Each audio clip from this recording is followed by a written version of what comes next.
नमस्कार, स्वागत है आप सभी का सुजस सारांश की इस क्लास में। इस क्लास में हम पढ़ते हैं राजस्थान का करंट अफेयर्स, जिसका आधार होता है राजस्थान सरकार की सुजस पत्रिका। शुरुआत करते हैं हेडलाइंस के साथ। सबसे पहली जानकारी, विधानसभा चुनाव 2023, जहां जिलों में सीपीएफ की 100 कंपनियां तैनात होंगी। साथ ही साथ पड़ोसी राज्यों के साथ बेहतर समन्वय से कानून व्यवस्था और पुख्ता की गई है। मुख्य निर्वाचन आयुक्त की चुनावी राज्यों सहित 17 राज्यों के साथ वीडियो कॉन्फ्रेंस हुई है, तो आप देख भी पा रहे हैं।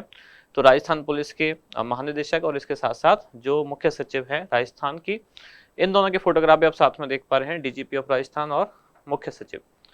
फिर यहाँ है चुनावी राज्यों सहित 17 राज्यों की भूमिका भी महत्वपूर्ण। ये मुख्य चुनाव आयुक्त हैं श्री राजीव कुमार, और ये राजस्थान में मुख्य निर्वाचन अधिकारी हैं श्री प्रवीण गुप्ता। दोनों के नाम भी याद रखें, कई बार क्वेश्चन में यही पूछ लिया जाता है कि राजस्थान में मुख्य निर्वाचन अधिकारी कौन है, प्रवीण गुप्ता। और ईसीआई यानी कि इलेक्शन कमीशन ऑफ इंडिया के मुख्य चुनाव आयुक्त कौन है, तो वो है श्री राजीव कुमार। इसके बाद है 5वें दिन 294 उम्मीदवारों ने 424 नामांकन पत्र भरे। 30 अक्टूबर से ये शुरू हुआ है नामांकन भरने का सिलसिला, और ये कब तक चलेगा, 6 नवंबर। इसके बाद है जिलों में ईवीएम का पहला रेंडमाइजेशन। भीलवाड़ा, चूरू, यहाँ से अलग अलग जानकारी आई है, जहां ये जो ईवीएम मशीनें अब धीरे धीरे पहुंचाई जानी शुरू होगी। राजस्थान विधानसभा चुनाव, इससे संबंधित थी सी विजिल ऐप, जो कि मॉडल कोड ऑफ कंडक्ट यानी कि आदर्श आचार संहिता के उल्लंघन संबंधी मामलों पर निगरानी रखती है। अब यहाँ 10 तरह की कुछ जानकारी दी गई है कि किस किस तरह से ये जो आदर्श आचार संहिता है उसके उल्लंघन को रोकती है, जैसे कि शराब और नशीली दवाओं का वितरण, सांप्रदायिक नफरत फैलाने वाले भाषण, पेड न्यूज, धन वितरण, संपत्ति विरूपण, अस्त्र शस्त्र का प्रदर्शन, धमकी देना, मुफ्त वितरण, मतदाता परिवहन, फर्जी समाचार, इस तरह की बहुत सारी चीजें जिनसे मॉडल कोड ऑफ कंडक्ट यानी कि आदर्श आचार संहिता का उल्लंघन होता हो, उस पर निगरानी करने के लिए सी विजिल ऐप बनाई गई है।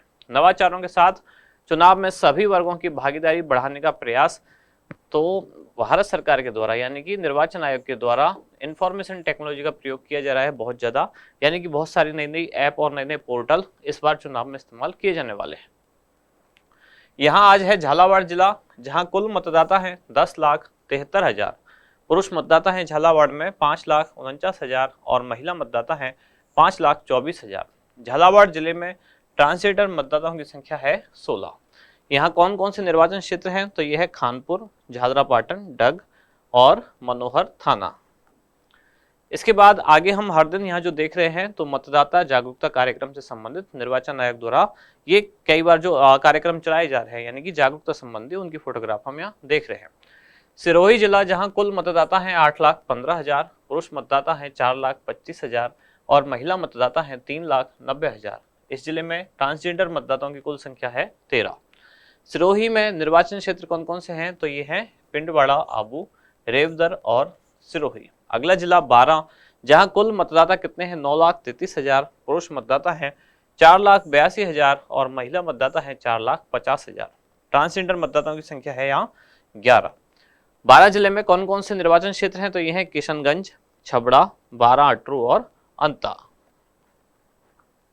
इसके बाद हमारा इंडेक्स, कौन कौन सी जानकारी हम पढ़ने वाले हैं, 3 मुख्य जानकारी। सबसे पहले राजस्थान में मतदाता, यानी कि यहाँ एक फैक्चुअल इंफॉर्मेशन हम देखने वाले हैं, फैक्ट्स देखेंगे कि संख्या के आधार पर कितने, कहाँ, क्या क्या हैं।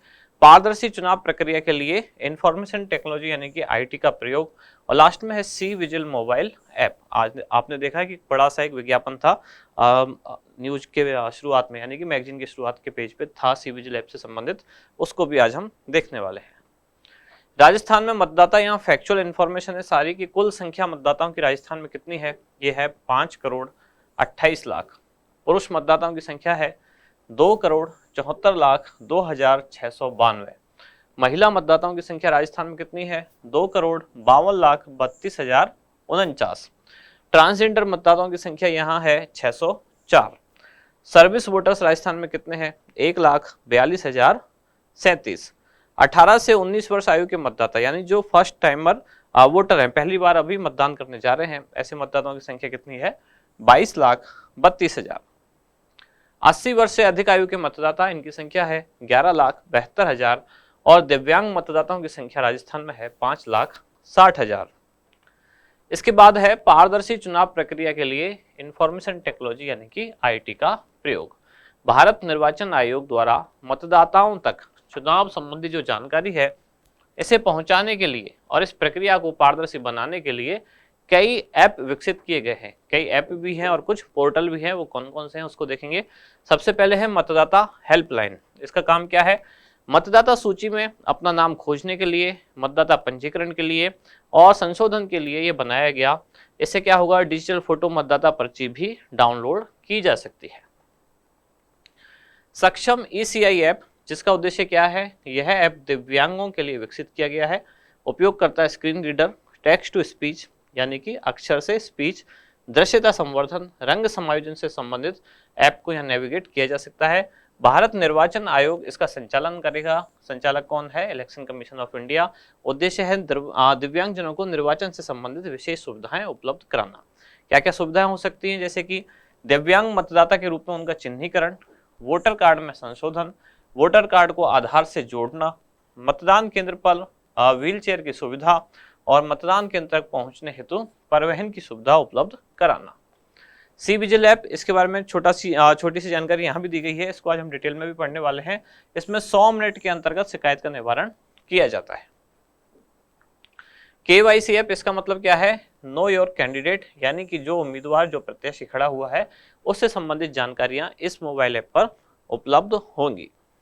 अब सी विजिल ऐप के बारे में डिटेल में यहाँ देख लेते हैं। पहली बात तो किसके द्वारा विकसित की गई ऐप है?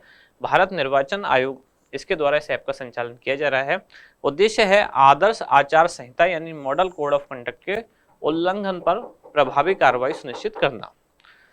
कोई भी व्यक्ति एंड्रॉयड आधारित इस एप्लीकेशन के द्वारा इस एप्लीकेशन को गूगल प्ले स्टोर से डाउनलोड कर सकता है। यानी ये आम जनता के लिए है। आम व्यक्ति में किसी को भी कहीं ऐसा लगता है कि आदर्श आचार संहिता यानी कि मॉडल कोड ऑफ कंडक्ट का उल्लंघन होता है, तो वहां का फोटो या फिर वीडियो शूट करके इस मोबाइल ऐप पर डाल सकता है।